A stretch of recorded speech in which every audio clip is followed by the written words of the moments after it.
200 ilə yaxın tarixi olan yurt yerimiz. Qarabağ xanlarının şərəfinə dağların qoynunda salınan şəhər. Azərbaycanın mirvari şəhəri.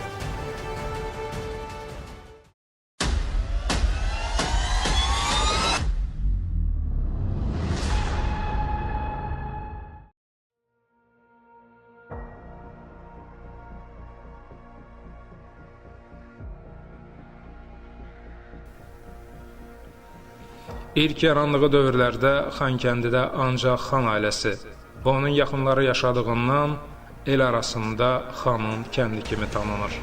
İllər ötdükcə yaşayış məntəqəsinin ərazisi genişlənir. Bura sənətkarlar, tacirlər və digər peşə sahibləri köçüb yaşamağa başlayırlar. 19-cu əsrin əvvəllərində Rus işğalından sonra Xankəndinə İrandan köçürülən ermənilər yerləşdirilir. Onlar da yaltaq və itaətkar olduqlarına görə Çar ordusunun hərbi hissələrində və dövlət idarələrində işlə təmin olunurlar. Lakin bununla yanaşı 1847-ci ilə aid Rusiya xəritələrində qəsəbə rəsmi şəkildə Xankəndi adı ilə göstərilib. Sovet hakimiyyəti qurulduqdan sonra Azərbaycan SSR Mərkəzi İcraiyyə Komitəsi 1923-cü il iyulun 7-sində Dağlıq Qarabağ Muxtar Vilayətinin yaradılması haqqında dekret verir.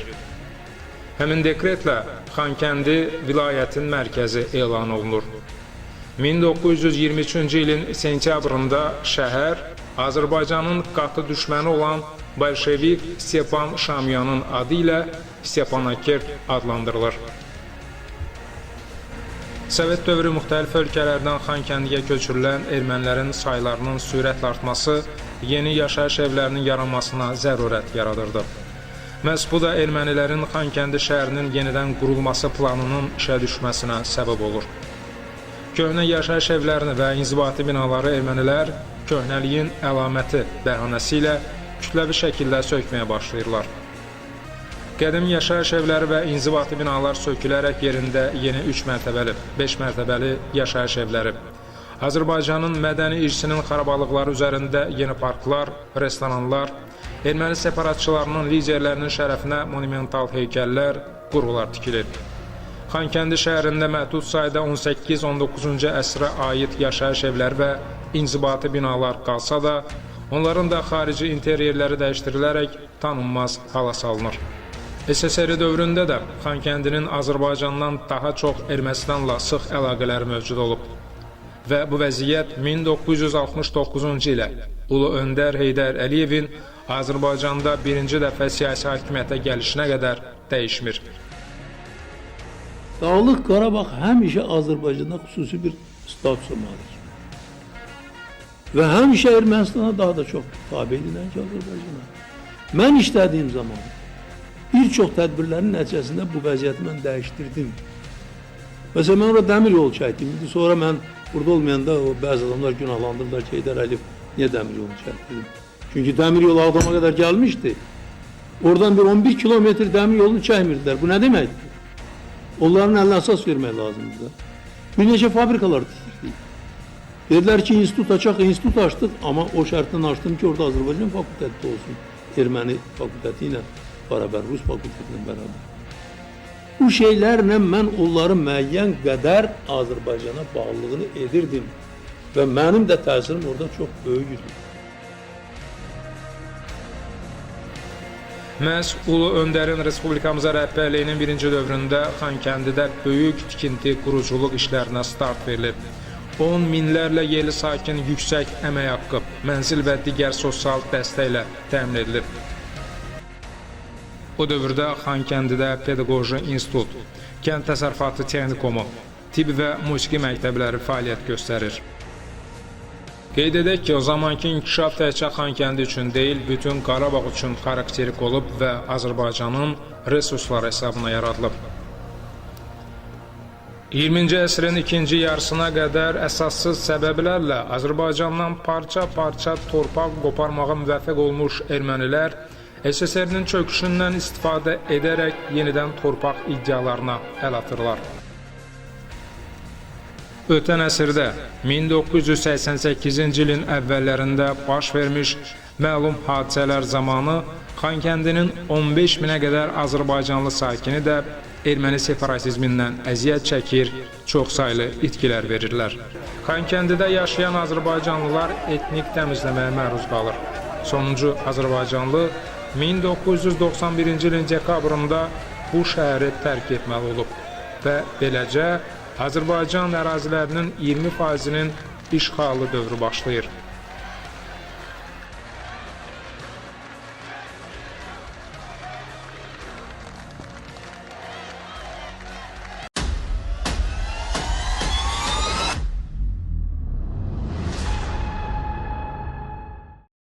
Ancaq Azərbaycan xalqı heç vaxt bu işğalla barışmır. Nəhayət 2020-ci il sentyabr ayının 27-sində başlanan və 44 gün çəkən Vətən müharibəsində qazanılan qəti qələbədən sonra torpaqlarımız işğaldan azad olunur. 2023-cü ilin sentyabrında həyata keçirilən antiterror əməliyyatından qısa bir müddət sonra Azərbaycan Respublikasının prezidenti Ali Baş Komandan İlham Əliyevin Xankəndinin baş meydanındakı möhtəşəm çıxışı hamımızı qürurlandırdı. Biz buradayıq, Xankəndidəyik, Xankəndinin mərkəzindəyik, Azərbaycan gerbi, Azərbaycan bayrağı altında. Bu böyük xoşbəxtlikdir və tarixi hadisədir. Bizdən sonra gələn nəsillər əbədi bu qələbə ilə haqlı olaraq fəxr edəcəklər. Və bugün burada qaldırdığım bayraq burada əbədi dalğalanacaq və biz burada əbədi yaşayacağıq. 19-20 sentyabr 2023-cü il tarixlərində cəmi 23 saat davam edən lokal antiterror əməliyyatı nəticəsində Xankəndi və ətrafındakı Ermənistan ordusunun hissələrinin müqaviməti qırıldı və ölkə ərazisini tərk etməyə məcbur edildi. Bu, Ermənistanın Azərbaycan qarşısında ikinci kapitulyasiyası idi. Birinci kapitulyasiya 10 dekabr 2020-ci il paradı ilə qeyd edilmişdirsə, ikinci kapitulyasiya 8 noyabr 2023-cü ildə Xankəndi paradı ilə qeyd olundu. Mən bu 20 il ərzində heç vaxt şübhə etmirdim ki, bugün gələcək və Xankəndi şəhərində hərbi parad keçiriləcək Azərbaycan bayrağı altında. 44 günlük müharibə zamanı çoxlu xarici media nümayəndələrinə müsahibələr verərək, təbii ki, bizim planlarımız haqqında mən danışa bilməzdim. Halbuki suallar demək olar ki, təkrarlanırdı. Bir dəfə demişdim ki, Şuşasız bizim işimiz yarımçıq olacaq.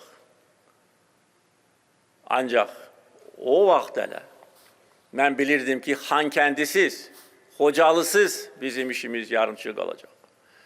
3 il bundan əvvəl mən əmr verərək Azərbaycan ordusunu dayandırdım və bir də demək istəyirəm ki, tarix göstərdi ki, nə qədər düzgün addım idi. Ancaq o gündən, bu günə qədər, sentyabr ayına qədər hər gün biz işləyirdik, çalışırdıq ki, tam şəkildə Azərbaycanın suverenliyi bərpa edilsin. Və oktyabrın 15-də Ağdərədə, Əskəranda, Xocavənddə, Xocalıda və Xankəndidə mən Azərbaycan bayrağını qaldırdım.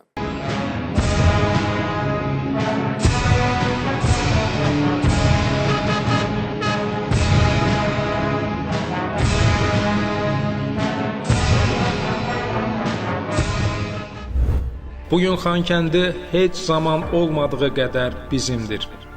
Çünki bu yuxu deyil, reallıqdır. Xankəndi Azərbaycan suverenliyinə daxil olub. 100 ildə olmadığı qədər azaddır. Xankəndini azad etməklə separatizmin rüşeymini təmizlədik. 2020-ci ilin Vətən müharibəsində qazanılan qəti qələbənin son akkordu Xankəndi ilə vuruldu.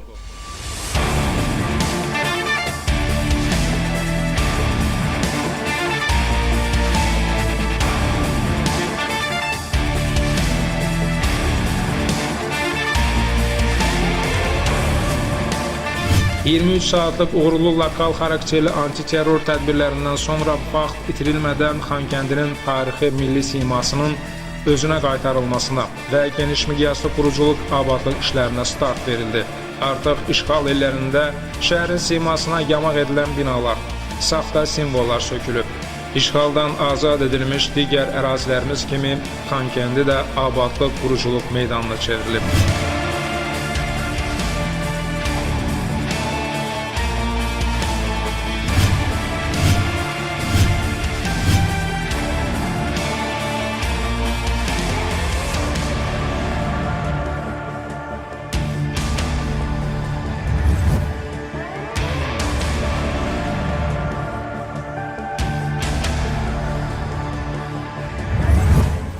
Hazırda şəhərdə abadlıq quruculuq işləri davam etdirilir. Verilən məlumatlara görə, məlum hadisələr zamanı Xankəndidən təxminən 15 minə qədər azərbaycanlı didərgin düşüb.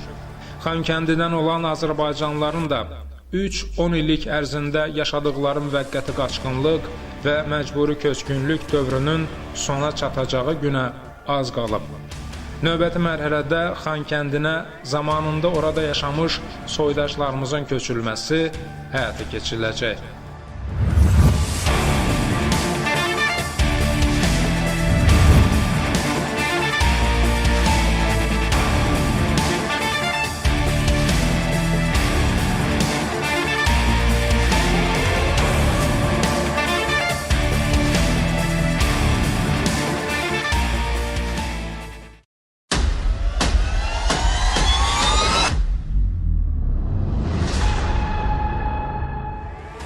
Qarabağın ilk şəhid qəsəbəsi də dirçəldilən yurt geyləri sırasındadır. İşğaldan əvvəl soydaşlarımızın Qarabağ xanları zamanından yaşadıqları, böyüyüb Xankəndinin yuxarı hissəsindəki yamaçları əhatə edən Kərkicahan qəsəbəsi isə ötən illərdə yandırılıb, dağıdılıb və xarabazara çevrilib. Xuntanın Qarabağdan rüsvaycasına qaçışından sonra burada da geniş miqyaslı abadlıq quruculuq işləri aparılır. Separatçıların Xankəndi ətrafından çıxardıqları Kərkicahanlılar bu yerlərə ilk qayıdan məcburi köçkünlər olacaq. Bundan sonra bu torpaqlarda Azərbaycan bayrağı əbədi dalğalanacaq. Biz Azərbaycanlılar burada əbədi yaşayacağıq. Yaşasın Qarabağ! Yaşasın şanlı ordumuz! Qarabağ Azərbaycandır!